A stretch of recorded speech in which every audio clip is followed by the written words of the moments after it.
Le pass sanitaire peut-il être exigé pour entrer dans ces meetings? La question a été posée à Gabriel Attal, porte-parole du gouvernement à l'issue du Conseil des ministres, puisque on va avoir de plus en plus de meetings qui vont arriver ces prochaines semaines. Il a répondu, mais quelques heures plus tard, Jean-Luc Mélenchon sur son site l'a contredit. Céline, nous allons voir avec vous qui a raison, qui a tort. Alors on va écouter d'abord ce qu'a dit Gabriel Attal, c'était mercredi lors de son point presse. Le pass sanitaire peut-il être exigé dans les meetings politiques? Écoutez ce qu'a répondu le porte-parole du gouvernement. Sur ce sujet-là, il me semble qu'il y a une décision du Conseil constitutionnel qui date, je crois, du 31 mai, qui indique que nous ne pouvons pas conditionner l'accès à un meeting politique au pass sanitaire de manière obligatoire. Nous respectons évidemment toutes les décisions du Conseil constitutionnel qui sont rendues. C'est le gardien de notre Constitution et des principes fondamentaux de la République. Maintenant, rien n'empêche un organisateur d'une réunion politique d'exiger le pass sanitaire pour y accéder. Rien n'empêche un organisateur d'une réunion politique d'exiger le pass sanitaire pour y accéder. C'est cette phrase-là qui a fait complètement tiquer Jean-Luc Mélenchon. Le candidat de la France Insoumise s'est fendu d'un petit billet sur son blog intitulé « Réunion politique et pass sanitaire, Gabriel Attal ne connaît pas la loi ». Et Jean-Luc Mélenchon écrit « Imposer un pass sanitaire pour les organisateurs d'événements politiques, ce serait en fait illégal » et il met en avant la loi du 5 août 2020. Alors, qui a raison ?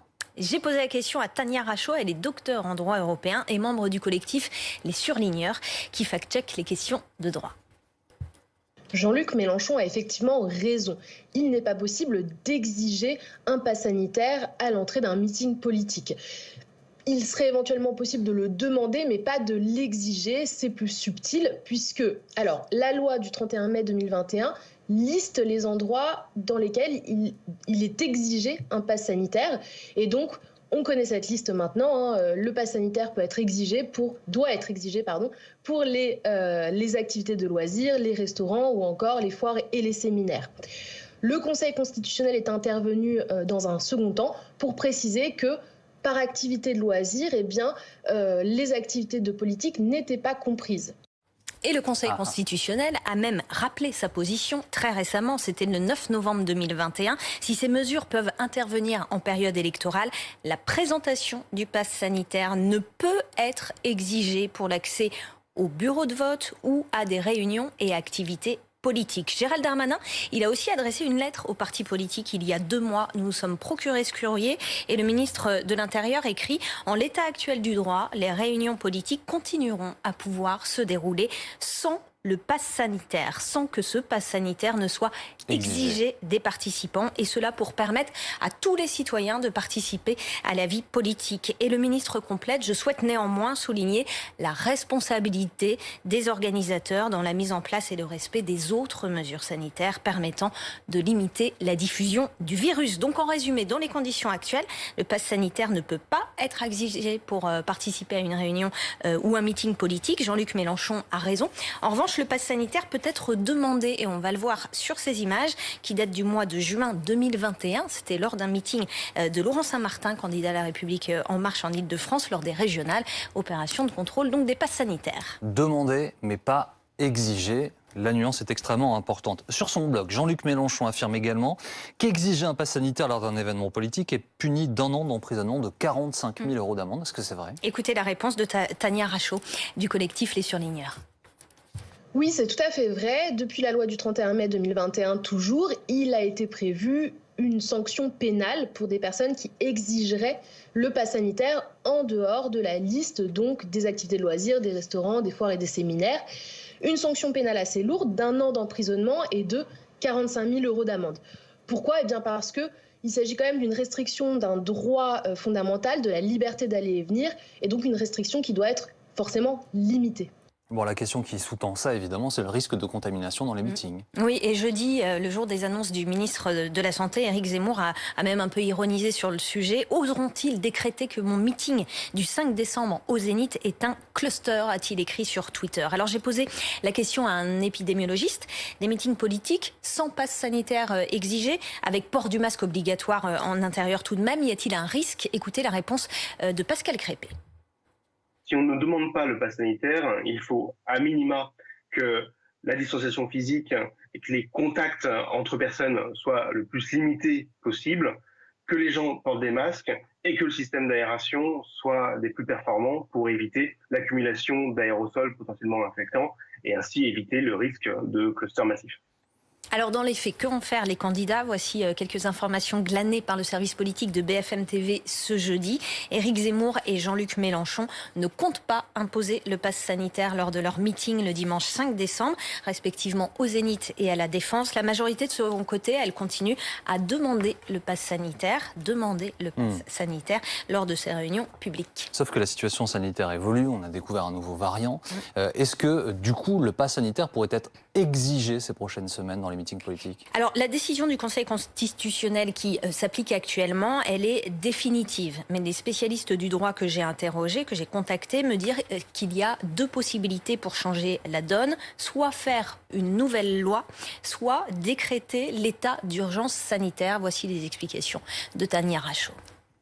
Il faut comprendre que les activités politiques sont exclues pour l'instant de l'exigence du pass sanitaire parce que, en fait, elles sont rattachées au droit d'expression collective, qui est donc un droit fondamental.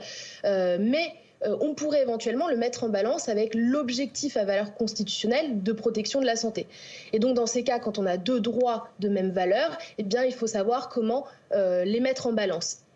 Ce qui serait possible, c'est d'envisager des critères précis de mise en balance, en précisant par exemple les seuils, les seuils de personnes à partir duquel le pass sanitaire serait exigé, de prendre en compte évidemment l'évolution de la crise sanitaire et aussi de prévoir un encadrement d'une durée limitée pour cette loi spécifique. Puis après, on verra si le Conseil constitutionnel valide ou non cette mesure.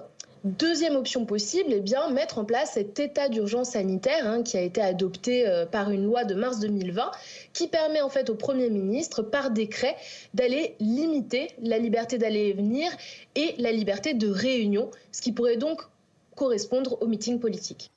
Situation quasi inextricable politiquement parce que soit ils ne font rien et l'opposition aura beau jeu de leur dire mais vous avez laissé courir le virus, soit ils font cette urgence sanitaire et donc avec les lignes expliquées à l'instant par Madame Rachaud et du coup on pourrait leur dire ah mais vous voulez nous empêcher de faire campagne. Oui, on se souvient des élections municipales, est-ce qu'on les maintient, est-ce qu'on les maintient pas alors qu'on était en pleine situation de reprise de l'épidémie. C'est un sujet très délicat et en effet il n'y a pas de bonne solution. Peut-être que le variant va donner la solution, c'est-à-dire que petit à petit toutes ces réunions vont être plus ou moins restreintes où le pass sanitaire sera forcément exigé. On y peut imaginer que l'urgence sanitaire soit à niveau déclaré en fonction de ce variant-là qui nous tombe dessus et de ses conséquences. On va voir ce qui va se passer. Mais on sent que c'est un enjeu politique. Est-ce que Macron veut museler ses futurs opposants politiques ou est-ce qu'il laisse la démocratie se faire? Est-ce qu'il prend son déguisement de président protecteur, donc sur la partie sanitaire, au risque justement de limiter ses futurs opposants? C'est inextricable. Ce qu'on peut dire, c'est que quand même, cette situation épidémique, elle sert quand même plutôt ce président, peut-être futur candidat, parce que ce costume justement de président protecteur, ça lui va bien. Il y a tendance quand même la population à se resserrer derrière lui. Voilà, c'est plutôt positif, même s'il y a ces débats autour des politiques. Et il faut dire juste une chose, c'est que le Congrès des maires et le Salon des maires, même avec l'exigence du pass sanitaire, j'ai l'impression que ça a été une hécatombe sur le plan des clusters Covid, donc ça n'empêche pas quoi qu'il arrive. Il faut bien qu'ils continuent à nous donner le modèle, l'exemple des masques et de ne pas se serrer les mains, de ne pas s'embrasser sur les joues quand même. Il y a eu quelques contaminations en effet pendant le Congrès des maires. Après, il y a le droit aujourd'hui et il y a la situation sanitaire. On avance tous un petit peu à l'aveugle, les politiques en premier, et on imagine bien que si les règles devaient changer, cette fois, on peut espérer qu'il y ait une forme de consensus politique. C'est-à-dire qu'on ne pourra pas, ou l'exécutif ne pourra pas prendre la responsabilité seul, en effet, de museler d'une façon ou d'une autre la démocratie en limitant le nombre de personnes dans les meetings, voire en imposant des passes sanitaires. Donc c'est très risqué politiquement. Après, donc ça veut dire, pardon de vous interrompre, Jérémy, ça veut dire que vous pensez qu'Emmanuel Macron devrait, par exemple, comme ça arrive sur beaucoup d'autres sujets, convoquer les patrons de partis pour prendre une décision, la discuter avec eux? En tout cas, jusque-là, ça se fait surtout à l'échelle de Matignon. Il y a eu des concertations. Rarement s'est dégagé un consensus. Mais sur ce sujet-là, je ne vois pas comment on ne pourrait pas aboutir où le consensus ne serait pas indispensable. Il s'agit du rendez-vous démocratique des Français tous les 5 ans. En tout cas, il y a déjà des partis qui ont anticipé. Marine Le Pen n'a pas prévu de faire de gros meetings. Seulement un en janvier, sans doute un en fin de campagne. Mais d'ici là, elle va faire peut-être des trucs en plein air, des réunions publiques, tout ça. Et du côté de la France insoumise, ils ont aussi réfléchi à une campagne numérique. Donc en fait, il y a certains états-majors qui ont déjà anticipé les choses.